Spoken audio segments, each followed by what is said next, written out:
Saint Leo the Great Biography. CatholicNewsWorld.com. Leo was a native of Tuscany and his father's name was Quintianus. Leo was a deacon of the Roman Church under Pope Celestine I, 422–32. Sixtus III died on the 19th of August, 440, and Leo was chosen his successor. Leo was consecrated on the 29th of September of the same year, and governed the Roman Church for the next 21 years. He was the supreme pontiff from 440 to 461. Leo required to rebuke Pelagianism publicly and to subscribe to an unequivocal confession of faith before receiving communion. The heresy of Pelagianism overemphasized human freedom.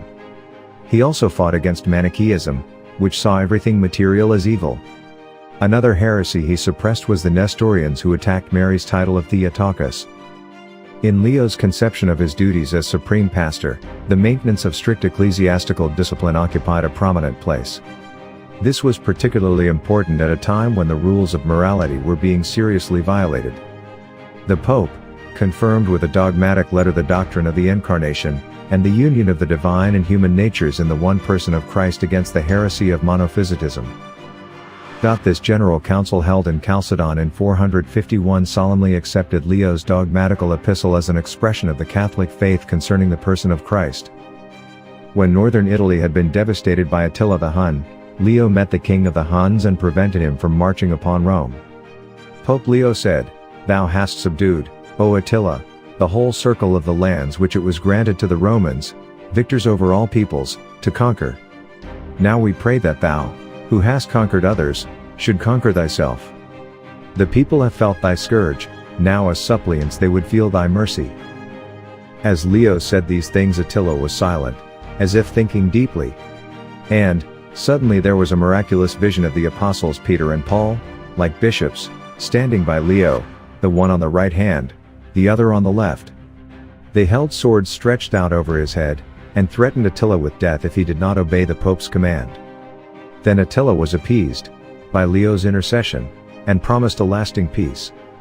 He obtained from him the promise that he would withdraw from Italy and negotiate peace with the emperor. Saint Leo was also active in building and restoring churches.